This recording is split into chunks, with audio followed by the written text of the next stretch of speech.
Here's some Gorilla Tag content to watch while I read Reddit story times, and I'm announcing my fan code, VDXGT. If you guys want to meet me, I will be joining that every Saturday, unless if I'm busy, of course. I'm gonna do a voiceover since it will block my view if I try to read it in my quest menu, and it'll make my game super glitchy and you'll have to deal with me running out of breath. And if you're wondering why I sound so out of breath, we were just working on Origin's new video. Check his channel out once that comes out. Story 1.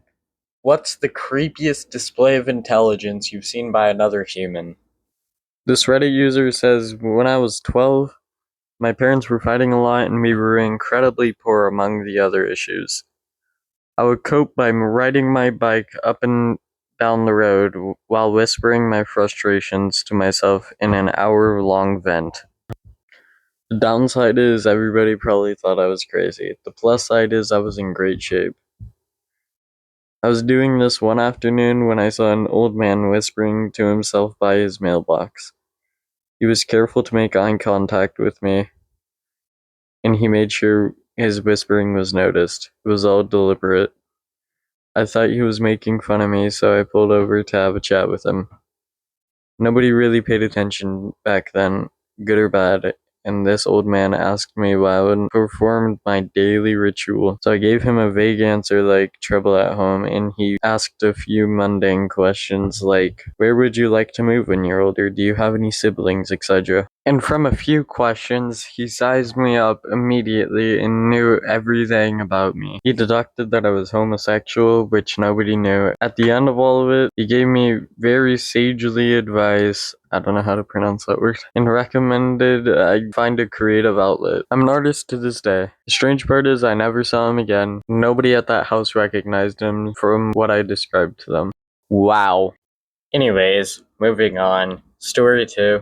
Redditors who posted to the r/AITA as any of the friends/family/etc. you talked about found your post. If so, how did that go down? Here's one. I found out a similarity difficult that a random link contains a lot of active Mormons.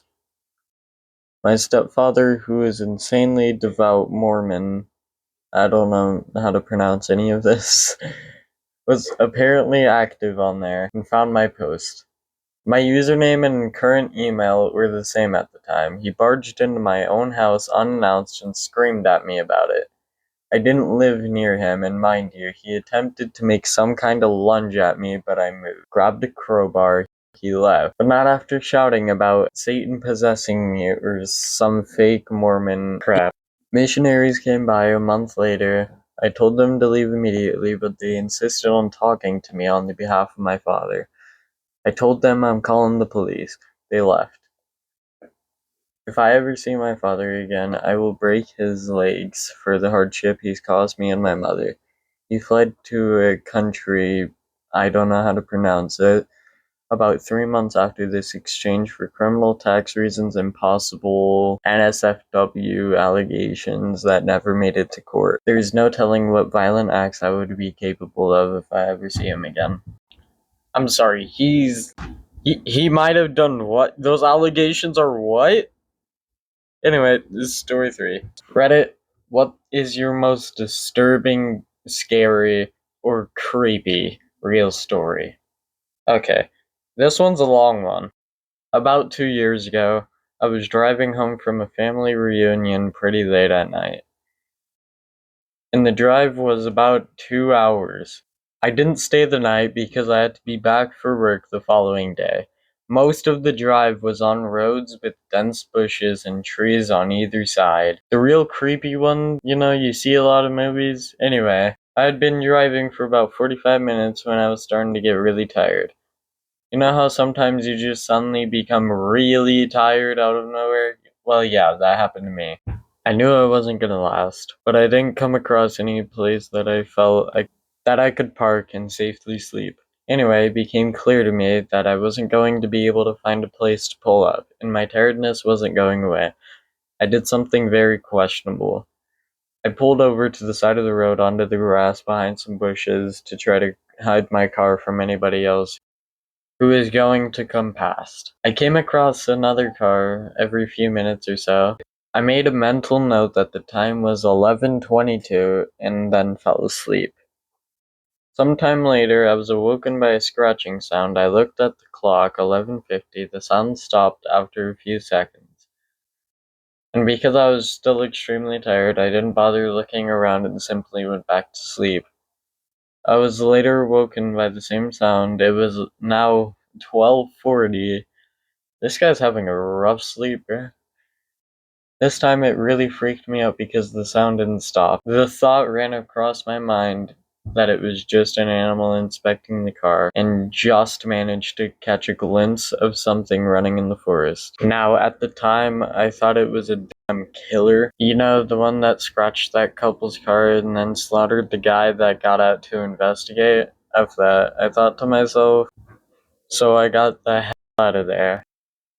There was a place no more than 100 yards up the road, and as I came around it, there was a car parked off to the side of the road with the driver's side door opened. I slowed down just to see if anyone was in there. There wasn't. Then I looked in my rear view mirror. I didn't see anything, and then all of a sudden this guy comes sprinting around the corner. He starts screaming at me, shouting stuff like, "Hey, get out of your car! Now!" I noped out of there and sped off. I never saw the guy again. More of the story: don't sleep on the side of a deserted road. Yeah, you think? That'd probably be the smarter option. Alright, it's like 2 weeks after I made the community post that this would be out soon, and I started doing the voiceovers, then I completely forgot about it because I was too tired to do it. So, if you all want a part 2, I will make better videos for the background. So let me know if you all want to see that. Oh yeah, shout out to Baby No Jamie 1. He makes similar content just with Minecraft in the background. And he actually reads the story while he plays. I really like his content, so you should go check him out. Alright, peace. Have a good day.